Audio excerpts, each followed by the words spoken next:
Alhamdulillahilladzi arsala rasulahu bil huda wa dinil haqq liyudhhirahu 'ala dini kulli walau karihal musyrikun.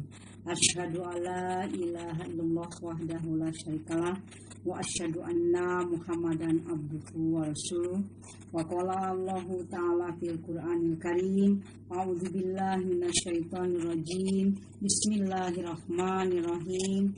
Iktaraba lin-nasi hisabuhum wa hum fi ghaflatin mu'ridun.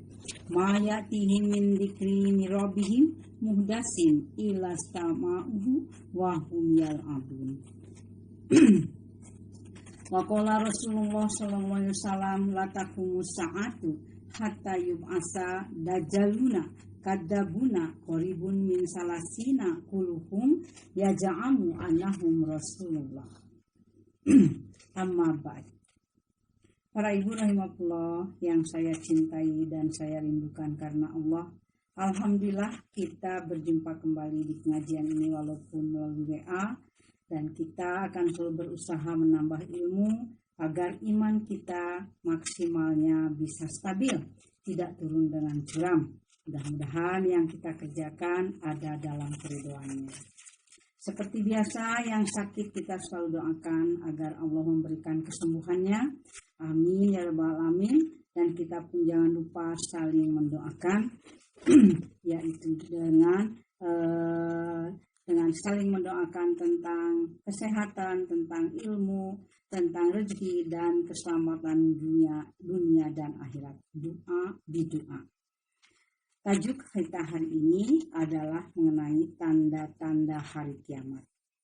Dalam hadis Muslim nomor 2466 dari Hudzaifah bin Asid Al-Ghifari radhiyallahu an katanya, Rasulullah SAW menengok kami ketika kami sedang berbincang-bincang. Seraya bertanya, apa yang sedang kalian perbincangkan? Para sahabat menjawab, kami berbincang-bincang mengenai kiamat. Sabda beliau, kiamat tidak akan terjadi sebelum terlihat 10 macam tanda. Yang pertama, adanya adukhon atau asap atau kabut.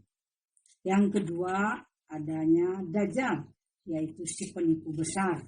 Yang ketiga, dabbah, binatang melata. Yang keempat, matahari terbit dari barat. Yang kelima, Isa binti Maryam alaihissalam turun. Yang keenam, Ya'juj dan Ma'juj. Yang ketujuh, gerhana di timur. Yang kedelapan, gerhana di barat. Kesembilan, gerhana di Jazirah Arab. Dan yang terakhir, yang ke-10, api menyala di Yaman, menghalau umat manusia ke mahsyar atau tempat berkumpul. Para ibu rahimakumullah, yang menjadi sorotan kita adalah pertanyaan dari seorang ibu tentang adukhon. Yang sekarang sudah kita ketahui berseliwerannya berita-berita tentang adukhon itu di medsos. Apa sebenarnya itu? Apa benar atau tidak? Itu yang menjadi pertanyaannya. Dengan saya sebut 10 tanda itu benarlah adanya bahwa adukhon itu salah satu tanda kiamat. Makna yang terpenting yang dikandung oleh adukhon dan seberapa jauh keterkaitannya dengan potongan dari langit, mari kita perhatikan surat Adukhon, surat ke-44 ayat 14 sampai 15.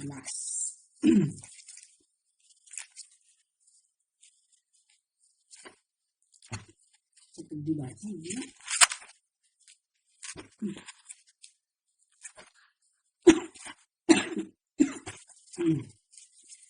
Ayat 10, a'udzubillahi minasyaitonirrajim sampai 15, Allah berfirman, Fartaqib yauma ta'tis sama'u bidukhanin mubin yaghshan nas hada adzabun alim rabbana kshif annal adzaba inna mu'minun ana lahumud dzikra wa qad ja'ahum rasulun mubin summa tawalau anhu wa qalu mu'allamun majnun inna kashiful adabi qalilan innakum a'idun. Para ibu rahimahullah, poin-poin yang penting dari ayat tersebut, kalam Allah Subhanahu wa taala kepada nabinya ketika kata kalimat fartakib, tentang kalimat fartakib, maka tunggulah, merupakan isyarat bahwa itu akan terjadi. Kedua, penyifatan asap dengan lafal mubin atau nyata, terang, maksudnya jelas. Asap yang sebenarnya, bukan hayalan. Kemudian yang ketiga, asap itu yaghshanas, menyelimuti manusia. Kemudian yang keempat, penyifatan asap dengan siksa yang pedih. Merupakan petunjuk yang jelas, itu adalah hukuman yang mengerikan yang menimpa manusia. Kemudian yang kelima, doa manusia kepada Allah agar menghilangkan siksa ini dengan janji bahwa mereka akan menjadi orang beriman. Ini adalah sebuah isyarat peristiwa ini adalah kejadian yang besar. Selanjutnya yang ketujuh, Allah akan menghilangkan siksa itu sebentar, mengisyaratkan dekat waktunya dengan kiamat. Itu ayat-ayat pesan-pesan penting yang terdapat di dalam surat Ad-Duhan ayat 10-15. Lalu bagaimana asap itu muncul? Asap itu muncul.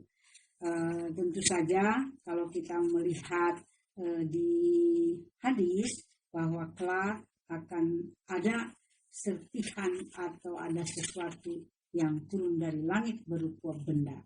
Dan sekarang sudah banyak kita baca di medsos bahwa akan ada asteroid yang sedang meluncur ke arah bumi. Bahkan ada 6. Dan menurut ahlinya, asteroid yang sedang meluncur ke arah bumi ini salah satunya adalah sebesar kota Manhattan. Dan dia akan mendatangkan malapetaka yang besar apabila asteroid itu menghantam atau menabrak bumi. Kejadiannya tanggal 29 dan itu adalah hari-hari di mana kita menjalankan saum Ramadan. Para ibu rahimahullah, ya dalam hadis disebutkan, saya baca artinya saja ya Bu ya.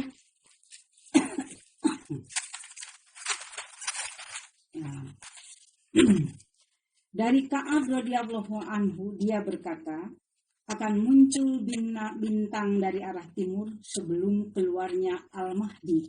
Bintang itu memiliki ekor yang bersinar terang. Kemudian hadis dari Kasir bin Murrah Al-Hadrami, dia berkata, tanda bencana pada bulan Ramadan adalah sebuah tanda di langit. Sesudahnya adalah perselisihan di kalangan manusia. Jika kamu mendapatinya, maka perbanyaklah persediaan makanan sekuat kemampuanmu. Ada lagi hadis yang lain mengatakan dari Khalid bin Mada'an, sesungguhnya akan tampak tanda berbentuk tonggak dari api terbit dari arah timur. Semua penduduk bumi melihatnya. Siapa saja yang mendapati itu, maka hendaklah mempersiapkan untuk keluarganya makanan selama setahun. Ka'ab berkata tentang tanda yang akan nampak di langit. Itu adalah bintang yang terbit dari timur, menerangi penduduk bumi sebagaimana terangnya bulan pada malam purnama. Dari Ka'ab juga dia mengatakan, dan sebuah bintang yang dilemparkan, menerangi sebagaimana meneranginya bulan. Kemudian bintang itu menggulung dirinya sebagaimana menggulungnya ular, sehingga kedua ujungnya hampir bertemu. Dan bintang yang dilemparkan dengannya menjadi panah yang menukik dari langit, diiringi dengan suara yang keras hingga jatuh di wilayah timur. Malapetaka besar menimpa manusia karenanya. Informasi yang dipaparkan oleh sejumlah asar ini, asar-asar yang datang dari ulama salafus salih, baik dari kalangan sahabat atau tabi'in maupun selain mereka, menambah jelas dua asar yang sahih dari Ibnu Abbas radhiyallahu anhu dan putranya Ali. Semuanya menguatkan apa yang dipaparkan, yakni bahwa ada keterkaitan erat antara bintang yang menghujam bumi dengan tanda asap atau dukhon.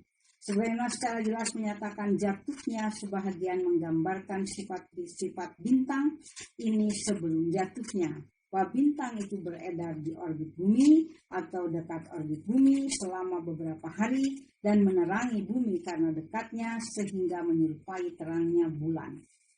Sebahagian dari asal-asal ini mengisyaratkan adanya dampak kerusakan yang luar biasa akibat jatuhnya bintang ini ke bumi. Sampai pada tingkatan bahwa sebagiannya memaparkan perlunya mempersiapkan persediaan makanan untuk setahun penuh. Asal-asal dengan penyifatan seperti ini sesuai dalam keterangan dengan apa yang digambarkan oleh kalangan astronom tentang jatuhnya meteor atau asteroid meteor ke bumi. Banyak sekali para ibu sebetulnya informasi-informasi yang berkaitan dengan dukhon ini, tetapi saya yakin tidak akan cukup kita belajar melalui WA ini.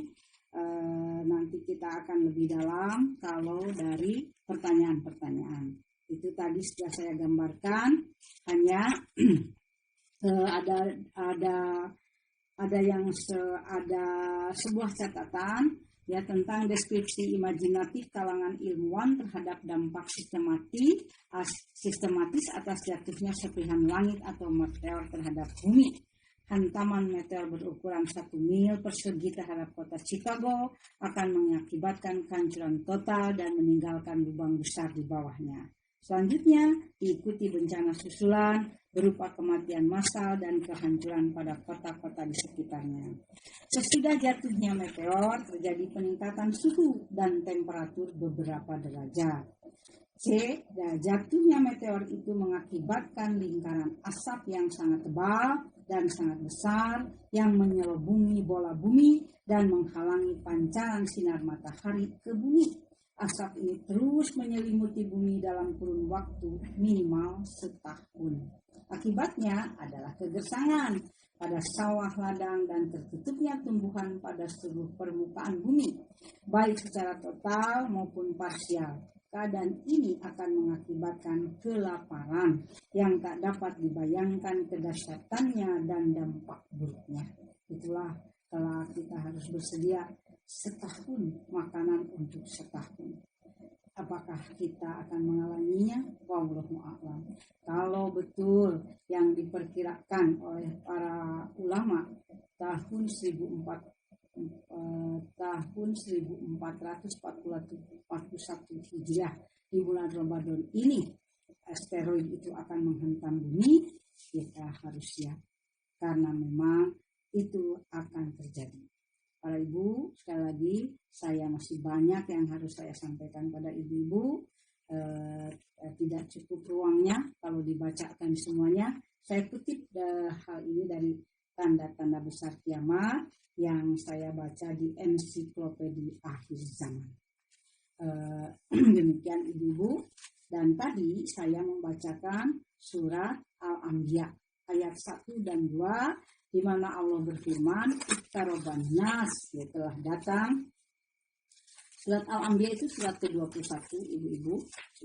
Bisa dibuka.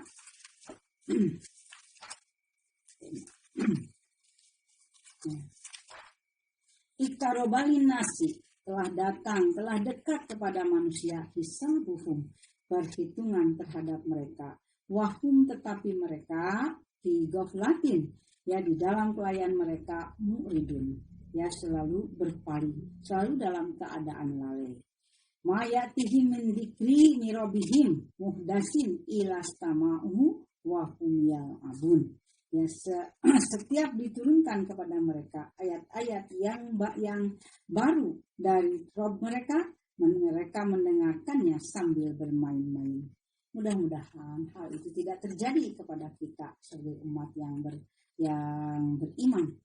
Kita mendengarkan ayat-ayat ini pasti terasa takut, seolah-olah kiamat itu memang sudah benar-benar dekat. Kita sekarang dihantam dengan bencana corona saja sudah keadaan seperti ini. Apalagi kalau nanti asteroid itu benar-benar menghantam bumi. Barangkali ada di antara kita yang tidak ada akan lenyap dari bumi ini, atau bahkan kita ditakdirkan untuk melihat kehancuran dunia, sebahagian dunia ini. Wallahu a'lam. Ibu-ibu, saya cukupkan. Nanti kalau ibu-ibu seperti biasa, selepas ini kita akan berdiskusi, tanya jawab. Sekali lagi pada ibu-ibu yang bisa menjawab silahkan, tidak usah sungkan-sungkan. Dan yang bertanya juga seperti kata admin, jangan malu-malu, mumpung tidak kelihatan. Demikian saya akhiri dengan doa. Rabbi imatu yani ma yu'adun Rabbi falataz'al fil qawmi dhalimin wa idza aradta bi qawmin fitnatan fatawaffani ilaika ghairu maftun. Bismillahi ala dini wa nafsi wa waladi wa ahli wa mali. Rabbana hablana min azwajina wa dzurriyyatina qurrata a'yunin waj'alna lil muttaqina imama. Rabbana atina fid dunya hasanah wa fil akhirati hasanah wa qina adzabannar. Aqulu qouli hadza wa astaghfirullah li wa lakum. Ila liqa fi amanillah. Wassalamualaikum warahmatullahi wabarakatuh.